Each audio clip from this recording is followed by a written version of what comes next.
Baby, you can drive my... Okay, we're in. All right. Hello, this is the January 20th meeting of the Sunshine Ordinance Task Force Subcommittee Rules and Complaint Committee. Did I get that right, Mr. Clerk? Yes, you did. Can you please take the roll? On the call, the roll. Member Hinsey. I was informed by Member Hinsey that she would be late to the meeting due to a work schedule. Member Rummold. Present. Rummold present. Chair Fisher. Present. Fisher present. We have a quorum. And I did not note that we started at 4:03 p.m. Mr. Clerk, are there any agenda changes? There are no agenda changes that. Okay. So let's move right to, where are we? Item Item number 2, adoption of the September 16, 2014 Rules Committee minutes.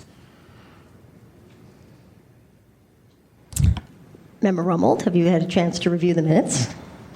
I have. And I have no objection to their adoption. Nor do I, so adopt away. Is there any public comment regarding the minutes? Public comment.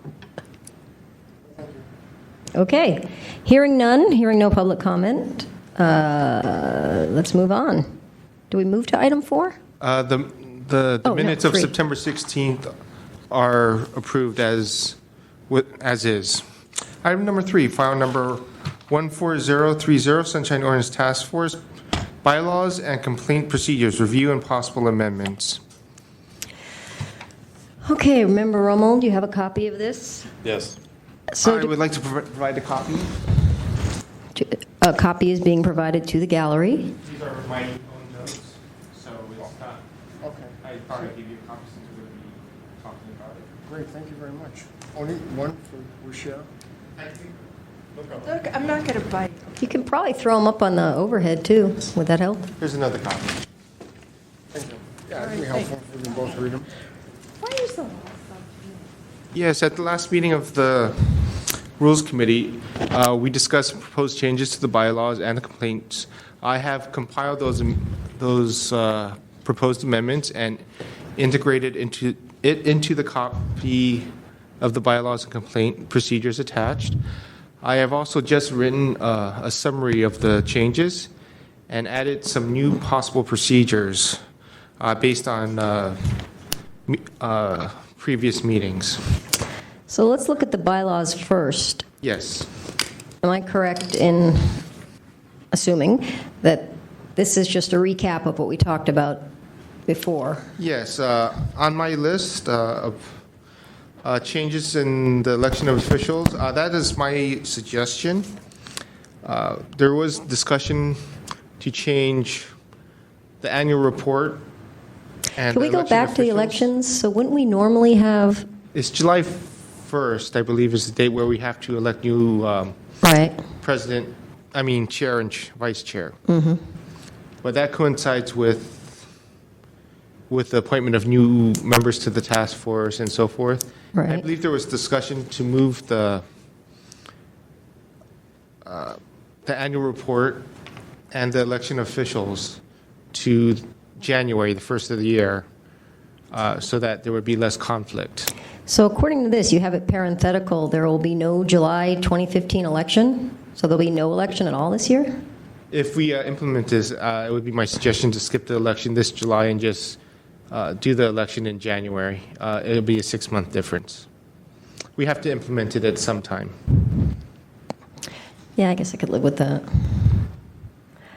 Trying to see if and then clarification of quorum is quorum of the whole task force, right? Where is that in the... I will quote that for you in a moment. The election of officers is on page 2 of 8, section 3, election of officers, where I crossed off July 1st and inserted January 30th. Right. The next portion concerning correction of meeting times, that is pretty much a given. Sorry to interrupt, but what if there is no meeting on January 30th? It's the next meeting after that? Is that how we do Usually it it? would be the next regular meeting. Subsequent meeting, okay. Yes. Quorum.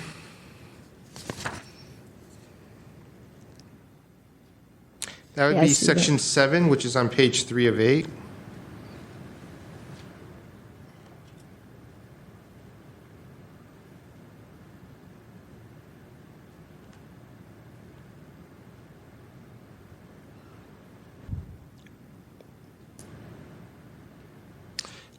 To summarize, quorum for substantive matters is a quorum of the entire task force. And for procedural issues, it's quorum of the members present. And for committees, it's a quorum of the members of the committee.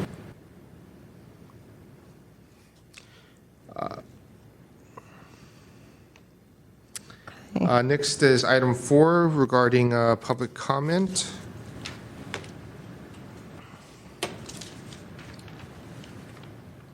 What page is that on? That would be page 8, top of the page. I believe this I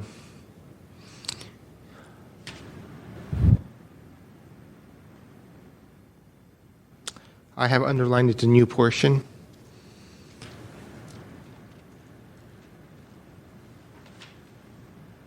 Am I looking at the right thing?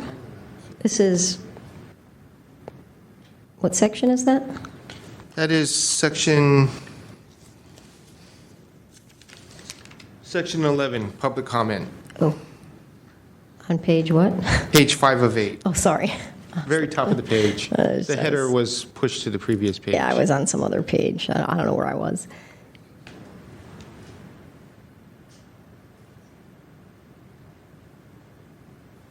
Okay, be up to 3 minutes.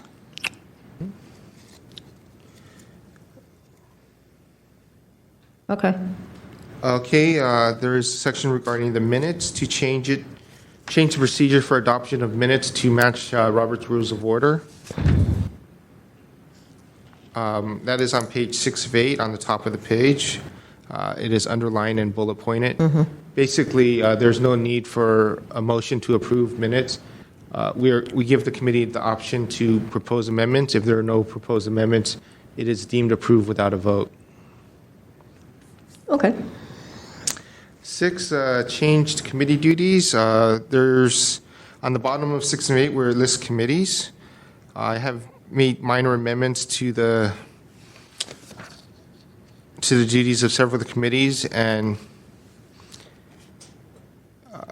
inserted the language concerning authorizing all the committees to review jurisdiction and the merits of the complaint. And where is that?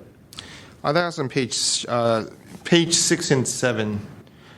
Article 5, committees.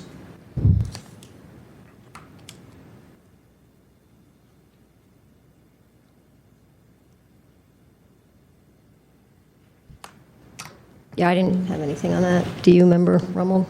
Just going over it again. Okay.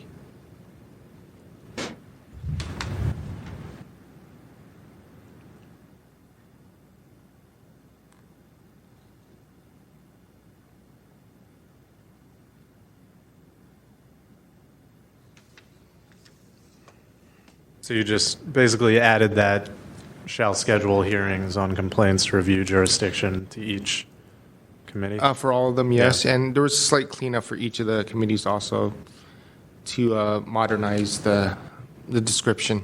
Okay. Next is change procedures to amend bylaws. That is on page 8 of 8, Article 7, amendment to these bylaws.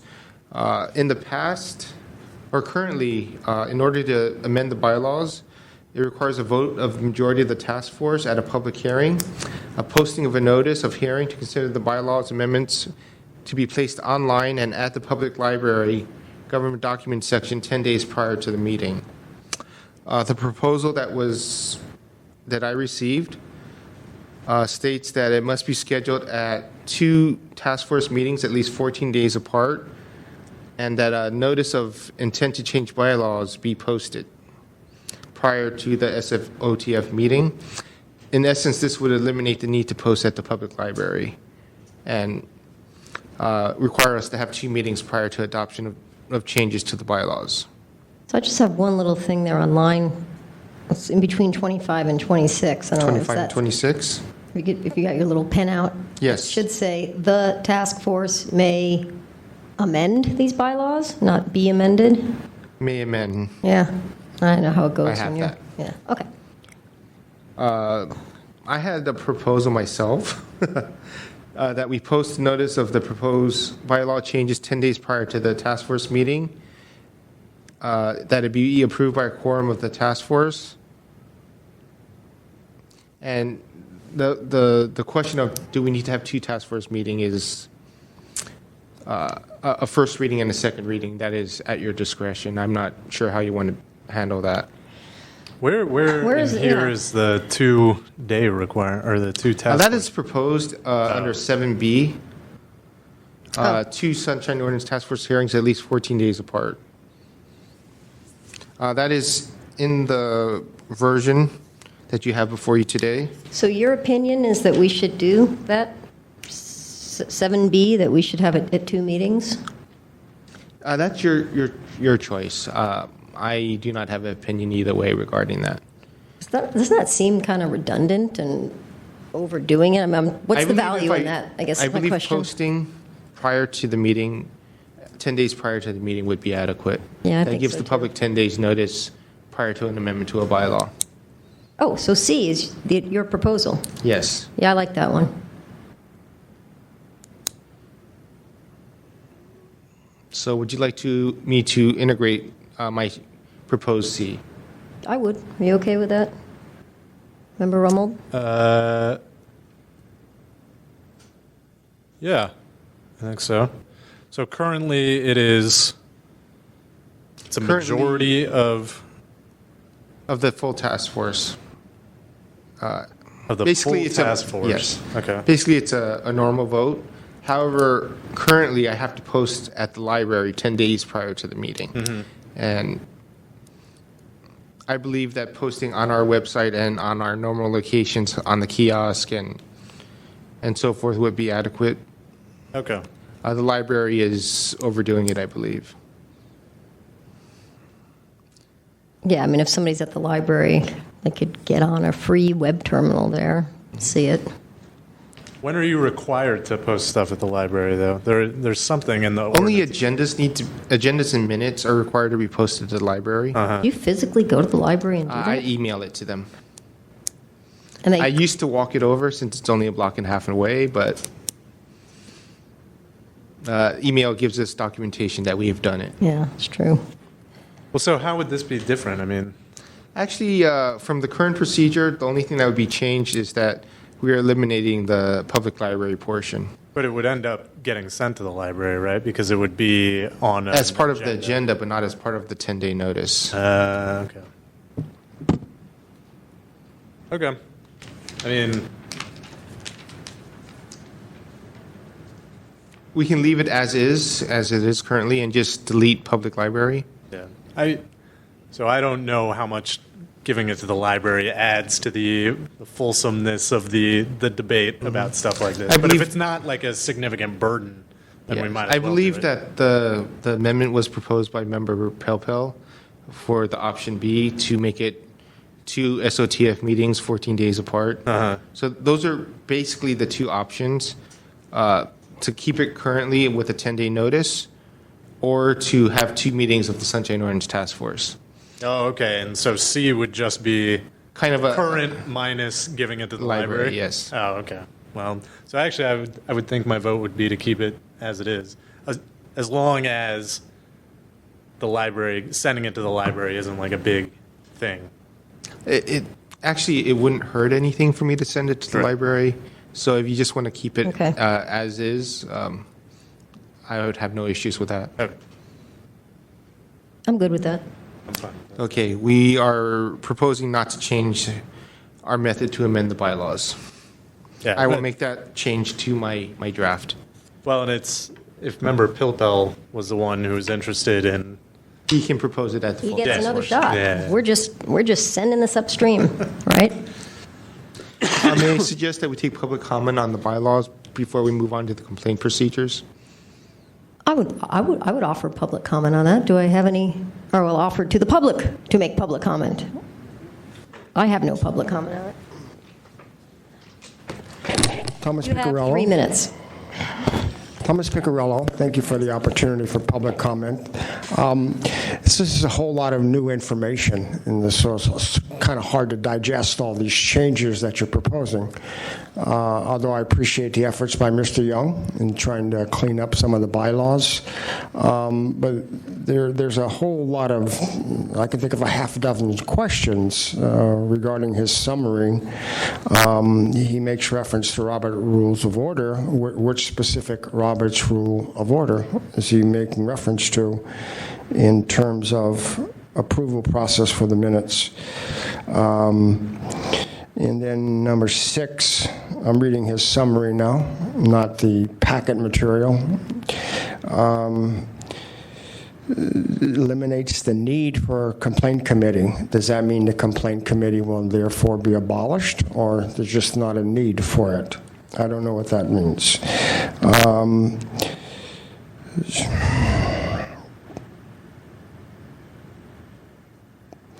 I don't understand the difference between, 6 members and a quorum. It seems to me they're the same.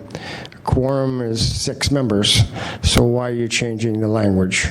Number 8, general cleanup of language. Well, specifically, what language are you going to clean up? So there's a whole series of questions that I have, and that's probably because I was just given this summary 5 minutes before it was presented.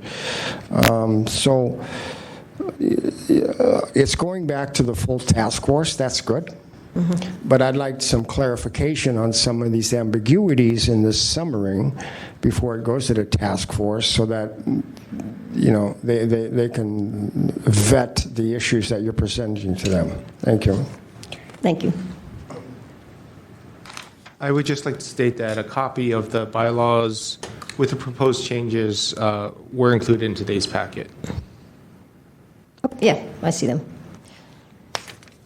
Can you get access today to today's packet, Mr. Piccarello? Oh, we can get you a copy. I don't recall seeing the summary that was presented by Mr. Young online. I may be wrong, but if he's saying it is, I The believe summary him. is not, but the proposed changes Right. in its entirety was part of the packet. Oh, yeah. No, I Yeah. agree with that, but the summary that was presented by Mr. Young 5 minutes before the discussion was not in your packet material or public having access to it online for Okay. today's hearing. That's all. Well, just for the record, the whole Megillah is posted and is online. Are we done with this, Mr. Clerk? Moving on to the complaint procedures. Okay. Item 1 is just for informational purposes. This question came up, I believe, at the January 7th SOTF meeting. The chair and/or the administrator assigns complaints to the full task force or the complaint committee for hearing. All new complaints are listed on the administrator's report with a proposed assignment. If any members disagree with the assignment, they may voice their opinion at that time. While requests and desires of the complainants are important, the agendas are in control of the task force. Also to be considered is that complaints regarding public records should be scheduled as soon as possible before either the complaints committee or the Sunshine Ordinance Task Force in order to comply with the 45-day rule. That's just for informational purposes. Item 2, also for informational purposes, documents that exceed 25 pages will not be included as part of the packet. I believe at the last EOTC meeting there was questions. There was over 10,000 pages as part of a document. I did not include them as part of the packet. However, there were questions on why certain items were not put in the packet and certain items were. So we've had complaints that are 75 pages, and that's just because they go on and on and on. Yes. You mean a document within a complaint? Actually, So there's 3 documents? The complaint submitted to me for this particular file had much more than 10,000 pages as part of the submission. And I did not include that as part of the packet. However, there were complaints on why certain items were not part of the packet. So if there are specific rules that need to be considered on what I put in and what I don't put in, it would be appreciated instead of bringing that matter up during the middle of a meeting. Well, I mean, it's a tough Yes. balance, right? Yes. For somebody to dump 10,000 pages, it makes it difficult I to do sort note out that what the is and is entirety not of the relevant. file is available if they contact me, Right.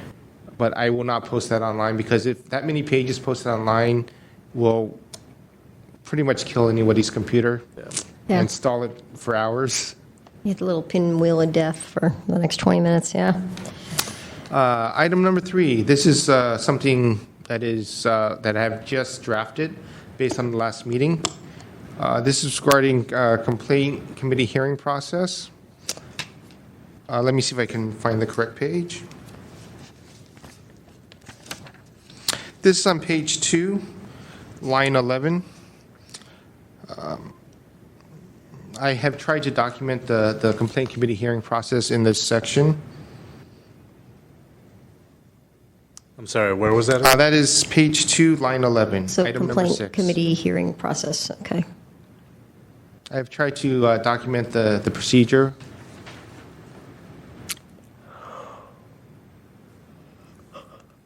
So all that stuff that's underlined, so A and B, Yes, A and B. okay.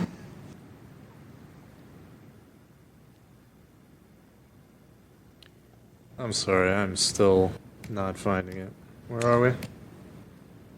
It's the same packet. It Right. was 10 of 50, it was 15 pages. I didn't number these items since there was such a short item packet. Right, so you had page 1 through 8 of 8, and then if you scroll to the There's a next one, second it's set page that 1, starts and then one. page 2, it Gotcha. starts over again, yeah. Okay. So we are on page 2. Yes. Which is really page 11, if you Right, want to right.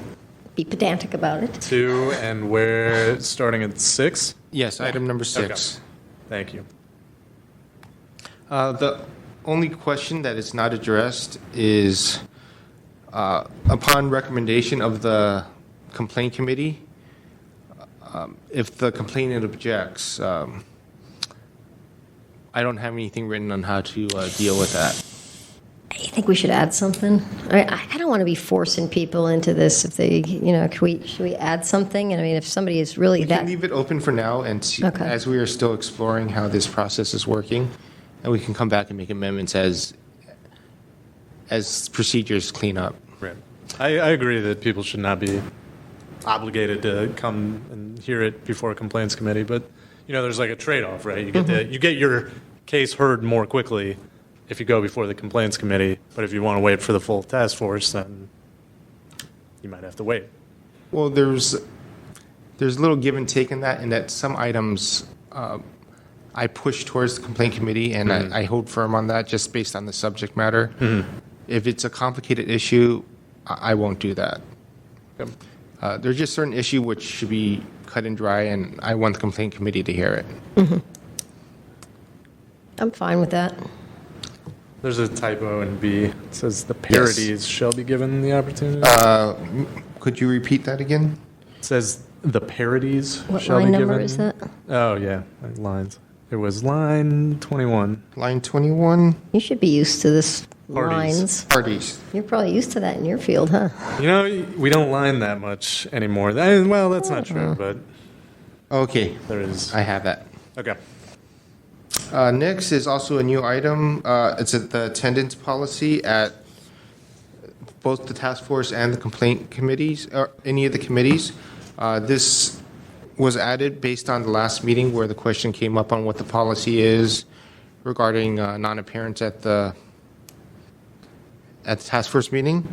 It is my suggestion that if they do not show at their notified time, that all matters shall be tabled. However, I shall notify the complainant that their item was tabled and give them the opportunity to request that the matter be reopened. It shall be at the discretion of the task force whether or not to reopen that complaint, and that shall be an agendized item on reopening the complaint. However, I did make a suggestion that I believe is agreeable, that the administrator shall be authorized to reopen the complaints if it is their first no-show. So I'm going to bifurcate this down. This all makes sense if it's a no-show, the person didn't call, we move on. But then something that came up that I had not ever heard come up before, if somebody either doesn't want to, or can't show up, but wants their item heard, that's a whole separate, there's no show and there's won't show or can't show. So the won't show, can't show should still be heard. No problem. Because I don't think we should be telling, the public that, you have to be here no matter what. I mean, people have reasons they can't be here. My template states that the complainant is required to attend the meeting. It does? Yes. It does? Mm-hmm. If we wanted to change that, where does that go in the, that's not like a charter thing, is it? No, it's just a policy issue that we need to agree upon. Having thought this through, it is not written down at any point in any of our procedures. However, I was taking a first try at that with this on page 2, item number 8. I mean, we might almost be crossing some ADA barrier. I mean, if someone cannot be here and has a hearing issue. However, there's a limitation on. Right. Yeah, you have to make reasonable accommodations for the ADA. So. Well, I'm just going off the rails here a little bit, but if somebody physically can't be here and they have a hearing disability and can't use the phone, and we don't have some sort of accommodation for typing, captioning, and they can't be here, I think we should still allow their... I wrote one line in, the task force and its committees at their discretion may and should hear complaints without the presence of the complainant or the respondent at their discretion. What line is that? That is page 3, line 1 through 3. Oh, so then you already took care of this then. Yeah, I just left it at the discretion of the committee okay. and the task force. I'll say in general, I think it's a lot better to have both sides here to present their case and present We facts. can think about changing that language of must with should, or it is requested that and encouraged that the complainant attend. Right. I think we should almost spell it out, add a sentence that if the complainant does not wish to attend, they can still have their hearing read, and, I mean, human nature, we'd hear it, but probably not, like there's going to be a lot of arguments about it. Okay, I will try to integrate some new language and bring it back, stating that the complainant is requested to attend and encouraged to benefit their case. However, they are not required to attend. This is all recorded and everything. We're just chatting here. Do you think, in your opinion, Mr. Clerk, do you think this would dissuade people from showing up? Because I don't want to go that way either. It's a matter of we need the task force. If we implement this rule, we need the task force to actually be able to make a ruling, because there's always more questions and there's not going to be as much clarity in the hearing, in that they won't be able to ask questions. I see the pros and cons of both of this. The pros that we don't have to force people to come, but they could still be heard. May I suggest the complainant is required to attend? If they do not attend, the task force will rule on the matter. No, that's a slippery slope. Yeah. Because, again, I'm seeing this as, and I'm doing my own little hand motion here, the no-shows are completely different from the I'm not coming and I've told you why I'm not coming. The can I have permission not to come break it down kind of even thing. further into 3 categories then. Oh, I can hardly The wait. no-shows, the people who believe they don't need to show up, as all the information is present and clear. In that case, the task force would need to make a ruling based on evidence submitted and no other evidence. And then the third part is the in-betweeners, where they do not show up, they did not tell us, however, the committee still wishes to rule on the matter. Yeah, because I know at our last meeting, we had 2 no-shows, and we just didn't even hear their complaints. And what did we do with them? Did we move them to the next meeting? Gibbs, I have not been able to contact him. I have Okay. tried several methods. Just from my phone conversations with him in the past, I do not believe I will be able to contact him. Well, then that one may just, That has been rescheduled for the March meeting to be heard alongside the other Library Commission items. So if it's one of those, to me, that just seems like, natural selection. well, we should send an email to them and say, look, we tried to hear this, you weren't there. If you'd like to reschedule this complaint, get in touch with Victor. Yes, that one should be tabled, and then that email should be sent. Right. And then after a fixed amount of time, the complaint should just be dismissed. Yes, that Yeah. is my suggestion. Okay, let's do that then. And the other one is the fire department. He had an emergency, family emergency, and he couldn't attend. But he So called, that is also, right? he did not call, but that has been rescheduled for March also. And he's already, In essence, he has requested it to be reopened and reheard. I mean, I know we all live on this instant gratification of text and cell and whatever, but if you truly have an emergency, then probably the last thing on your mind is texting, calling, or writing to you about not being able to show up for this meeting. I mean, we've all been there. but I think it's fair to put the burden of rescheduling it back on the Oh, yeah. complainant. I just do not want to schedule for date specific when we don't know what's going Right. on. Right. No, and I don't think we should. And I don't want to continue to call it chair because I will have to reschedule it to get rid of it. So I believe the best option is to table the matter and reopen it as necessary. Okay. But back to the original question of What was the original hearings question? with non-appearance.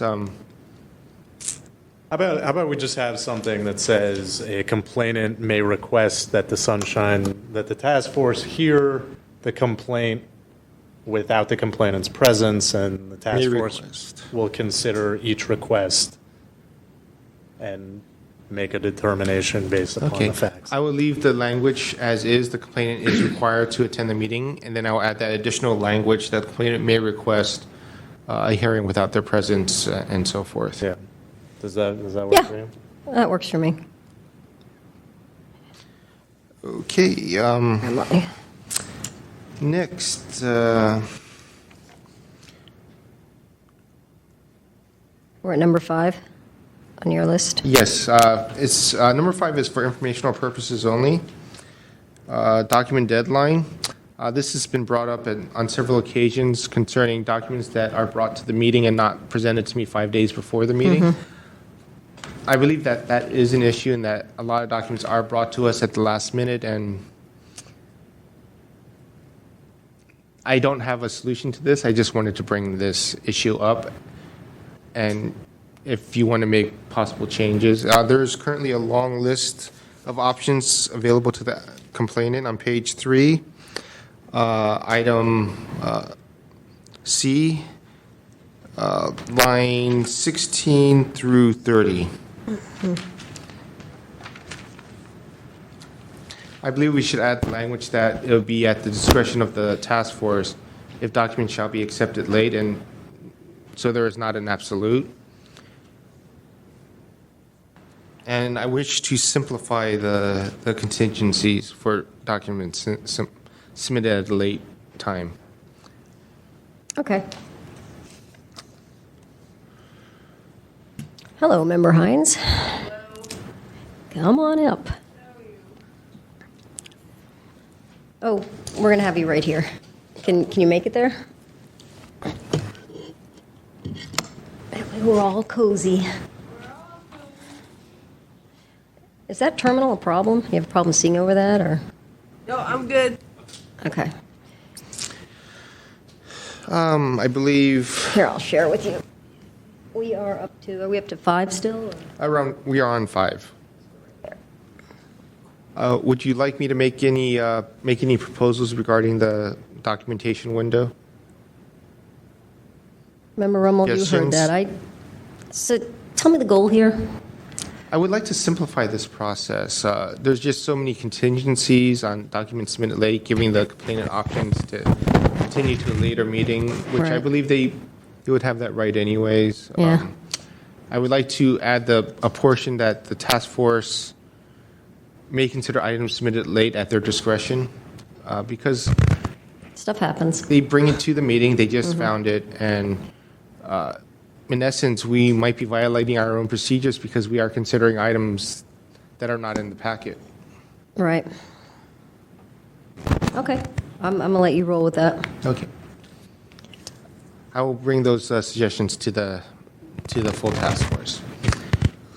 Item 6, it's a to-do item. I believe that we need additional guidelines regarding reconsideration of task force findings. Currently, the only time that a task force decision can be reconsidered is upon issuance of an order of determination. And they must... Victor, I'm going to interrupt you on that. Do you, Member Hines, do you need Mr. Clerk to pull this up for you on this, what we're looking at? If you could. The Rules Committee packet? Because we're going to be referring to like page 3, and Member Hines doesn't have it. Can you throw that up on the... Oh, but then you'll have to peek. You know, why don't I just share with her? That'd probably be easier. Okay, we're really getting close now. All right. We're almost done with it. Thank you. Okay, so I'll just move it around depending on what page and section we're talking on. Sorry, carry on, Mr. Clerk. Page 4, Okay, top of the page, line 1 through 7. 1 through 7? Yes. Yeah, right here, 1 through 7. Basically, additional guidelines are needed for reconsideration. What is considered new information? Because currently, the only time we can reconsider items if new information is submitted or is available. But what is new information and who makes determination on if it is new information? There are no rules regarding that. Who shall make that determination? Okay. And shall we include any other reasons in which reconsideration will be allowed? There is no reconsideration of committee issues committee decisions at this time. There's only reconsiderations of the order of determination. So this is why we keep boomeranging certain cases? Yes. Yeah. This might be a longer-term issue that may not make it in at this time.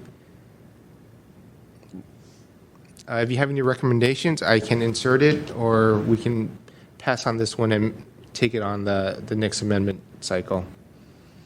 I've got nothing. Member Rummel, Member Hines, do you have anything? I say we pass on this one. All right, I'm good with that.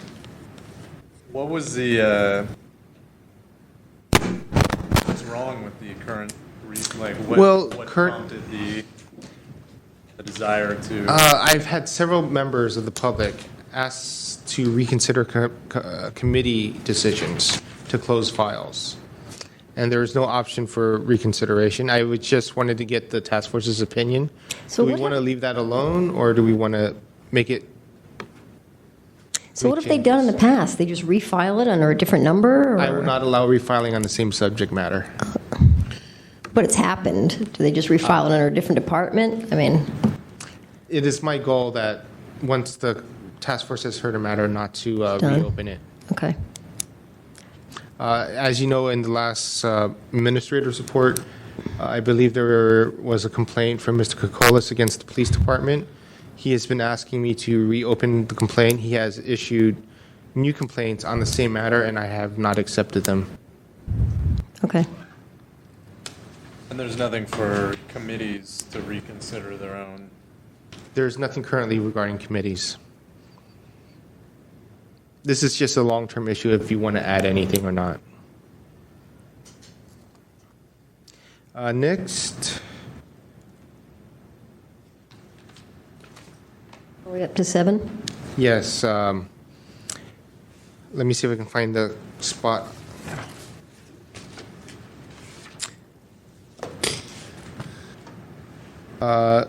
This is a proposal to authorize the administrator or the complaint committee to determine that there is no jurisdiction and close the file. This is a matter of something very obvious, such as the housing authority, in which we have no authority. However, currently we accept that complaints, and we make the housing authority respond, even though we definitely have no jurisdiction. I would like to have the authority as the administrator to not accept those complaints. And if they disagree with me, then we can schedule a hearing only on jurisdiction before the Well, Sunshine Ordinance Task Force. I mean, maybe I'm oversimplifying this, but if we have no jurisdiction, then we shouldn't be hearing. If someone made a complaint against the San Francisco Giants or the 49ers or Intel, we have no jurisdiction. We're not going to hear that. Yes, currently I must accept all complaints and let the task force decide the jurisdiction. So I would like that authority to not accept complaints if we have no jurisdiction. And what's your, I mean, I think that's entirely reasonable. Yes. But I guess, and I'm not suggesting you will ever be wrong, but if you were to deny jurisdiction in a case where it was like arguable or close, or you made the wrong call, what would be the procedure for? They would be able to request a hearing only on jurisdiction to the task force. Okay, so they would have a second shot. It's not like the death If they penalty. disagree with me, I'm not going to, Yeah. if they disagree with me, I will bring it before the task force. Okay. Seems reasonable to me. Okay. Why would I it's the believe death next penalty? There's no coming is back. Item 8, on this item, the addendum and the summary of SOTF complaints, some work needs to be done on that to combine the two, so there's only one summary. I believe that one is by me and one is by a member of the task force, and I will work to combine those for the full task force. Other miscellaneous issues. These do not need to be discussed at this time, but eventually we will need to work on these. Rules for combining files and authorizing the administrator to use discretion. Complaints that are similar.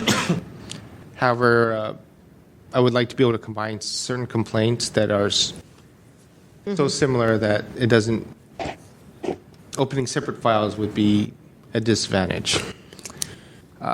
Change the template language regarding packets. This is regarding the complaint by Mr. Planthold that he was not given a copy of the city DCA's memorandum Right. in advance. To comply with that, I can either add language to my template to state that the packet has all materials. At the last meeting, I think for the next meeting, I actually attached copies of the DCA memos to my notice of the packet being online. Yeah. As a precaution. That's- Because I don't get the city attorney memos until the last moment. And Oh, I think so I don't email go them one at a time individually here. to the complainants because I receive them so late. okay. Member Hines, why don't you go first, then Member Rummel? I think to avoid confusion, yeah, we should just, as a precaution, just attach it because we don't want to waste someone's time when they come out here and then they ask for a continuance anyway. So Okay. because they didn't get the memo. So Member Rummel? Yeah. That's the only other, so if we had emailed, what template are you proposing? This is currently, I sent an email to all members on the agenda stating that the agenda packet is online. Yeah. And I include the DCA memo as part of the agenda packet. But It's in is the there any packet. notice in the email that there is this extra document? Well, the packet is considered, I consider the packet to include everything. Right.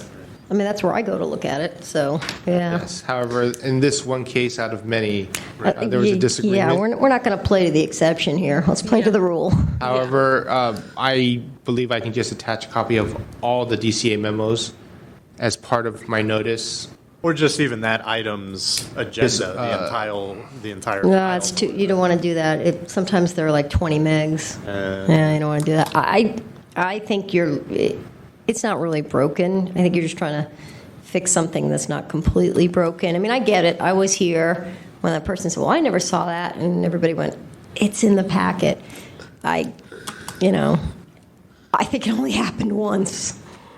Well, so I'd say either Member Hinsey's suggestion of attaching the DCA memo or also having just language that says there may be additional documents that you Or- have not received that are Or maybe confidential. read or read the packet. Something. Or please read the packet. Right. It contains the DCA memos that you might find useful.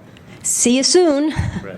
Something giving them notice that there Yeah. could be other stuff Yes. in the In the packet that they need to look Yeah. at. I'm not going to That suggest. does not need to be part of the procedures. However, I Right. will implement that, change the template to attach a copy of the DCA memos and change the template to reflect everything is attached. Yeah, that sounds good. Just do that. Wow, are we done with? It's just the items? last one. Oh, right. This just came up at the last meeting in which there was the recommendation from the complaint committee, and there was not enough time for me to get the chair to sign it, so, There wasn't? I ran out of here? well, it happens afterwards, and I'm scheduling it for the board, and I have to send it to complainant so they have time to object. You have my, I'm confused, you have my a PDF Oh, of it my wasn't- signature. It wasn't here. It Oh. was, the complaint committee had a recommendation to send to the full Other task force. complaint committee, okay, got it. However, I wrote the complaint, I wrote the recommendation, but I did not have time to get the chair's approval of it. It was the other, So special complaint I committee. changed it to be recommendations as noted by the administrator instead of the chair. I'm fine with that. I get it now. Okay. I believe that completes the review of the proposed changes to the complaint procedures and the bylaws. May I suggest taking public comment on the complaint procedures? So that would be the next item? Item 4? No, Oh. we allowed comment on bylaws. I would so we're like to gonna allow do- comment on the complaint procedures now. So we're gonna, okay, got it. Thomas Piccirillo, I really appreciate the job that Mr. Young is doing as the administrator. He's done an excellent job. But as we all know, Mr. Young will not be your administrator forever. The clerk can pick somebody else next year, and it's not necessarily going to be Mr. Young. So I'm hesitant to give the administrator more power, more discretion, and I would prefer to see that probably almost all of these changes would be at the recommendation of the chair or the full task force, and not the administrator. Again, this is no reflection on Mr. Young. He's doing an excellent job. But this task force has had incompetent administrators in the past. Mr. Young will probably could attest to that. So I'm against the administrator having more responsibilities in terms of the bylaws and the complaint procedures. And again, it would have been helpful to see the specific changes in the bylaws in the packet material rather than having a summary, which is not necessarily consistent to what's in your packet material. There's been changes suggested by Mr. Young, and quite frankly, it's hard to keep up with the discussion as to what he's proposing today and what's in the packet.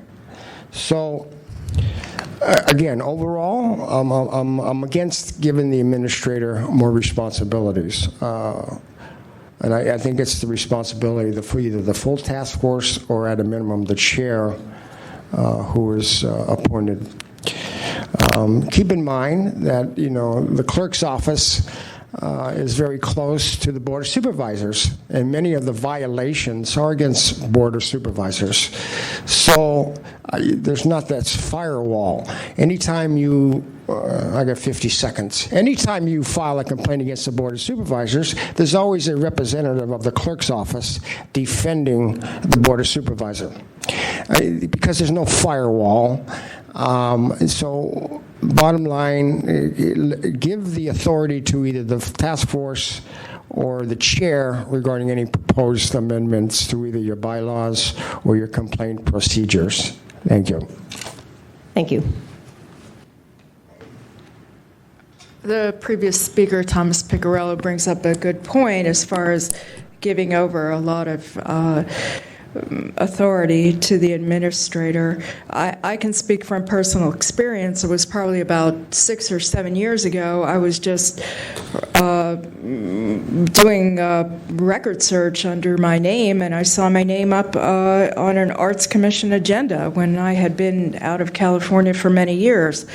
So having read the Sunshine, I was in New York, and having read the Sunshine Ordinance, I filed a complaint, but I was in New York, and I was calling, and I was trying to ask information of Chris Rustum. He was the administrator at that time, and he wasn't really giving me any information. So unknown to me, this hearing went forward, and actually Howard Lazar went into great length at a full commission meeting about how I was negligent in going to that hearing when I didn't.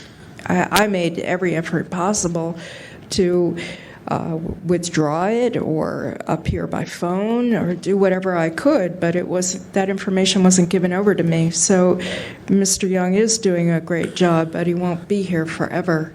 So I would ask you to consider that. Thank you. May I suggest a motion to refer and recommend the amendments to the bylaws and the complaint committee to the Sunshine Ordinance Task Force meeting, I believe, to the February 4th meeting? Second. Or, I so I moved. can't make the motion.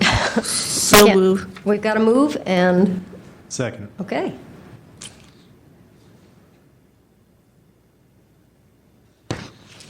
On that motion, is there any objection? There being no objection, that motion is passed. Next on the agenda, general public comment. Members of the public may address the committee on matters that are within the committee's jurisdiction but not on today's agenda. Is there any additional general public comment? Seeing none? I'm sorry. I understand that the importance of a immediate disclosure request and getting documents to the requester is a priority, and I get that. But when you have a department that's continuing to make the same mistakes over and over again in areas that don't have to do with public records, that's a problem also. Yeah, I'm sorry, Ms. Datish. I'm being a stickler here. It says not on today's agenda. Are you going to, you're going to have I'm a sorry. lot of, you can Yeah, have I'm 15 sorry. minutes total today. Okay, So, got it. So don't go too far, because we're going to be calling you right back up here. Thank you. There being no other, item number 5, announcements, comments, questions, and future agenda items. When's our next full task? February 4th, right? I do not have the exact date with me at this time, but Thought that would be something interesting to announce. Well, in the meantime, Since I brought it up, go ahead. so one thing that I was considering a good rule would be is a lot of times we're asked to decide whether or not the agency has found, or the department has found all of the relevant documents. And a good way, and a lot of times we're left kind of fishing around in the dark about how to figure out whether or not everything has been produced. And so a good way to do that would, when a complaint calls into question whether or not all documents have been produced, to have the department provide a description of the search that it has done to locate responsive documents. That came up at the last full meeting, and I thought it was a very good suggestion, and it's actually something that happens in federal court in public records litigation all the time, and it's at least helpful. So I don't know if that's something for us to consider, or if it's something for education and outreach to consider. But I feel like if we had a rule that said if the responding department, if the adequacy of the responding departments is in question, then they must produce a description of the search that they undertook to find responsive documents. I will That makes sense. try to draft something to include in the complaint procedures as a requirement to the respondent. Yeah. And I will bring that back at our next meeting. Okay. Yeah, that's a good point, because that has come up. It's, they say, no, we didn't find anything. Oh, well, we did the search under Lou Fisher. Well, my name is Louise Fisher. Oh, that's a whole other thing. I believe the same issue came up at the last EOTC Yeah, I was meeting, using in my which we name. requested the planning department to provide a statement stating that they have provided all documents and everything is online. And basically, what you just stated, we requested that the department provide an official statement to that effect Right. before closing the file. Right. But that, I think that would help our consideration of these cases more than just guessing about whether some document continues to exist that they haven't turned. Because you can kind of game the system a little bit by how, I've done a lot of database work. You can game it. Not that anyone would do that willfully, but you never know. Putting a search in a certain way, and hey, these are all the documents that came up. Right. We searched under San Francisco. That's all we got. I will try to develop a procedure to implement that. Great. There being no, I believe that the next meeting is, I just checked. February 4th is our full task. You were right. February 4th is next task force meeting, yes. Yeah, that's what I was. Since we're moving this upstream, I thought we would, for the record, tell everybody when that upstream is. Yes. There being no further business, Item 6. yes. There is no additional items on today's agenda for the Rules Committee. Okay, then the meeting of the Rules Committee at, what time is it? 5 p.m. 4:59 p.m. is adjourned.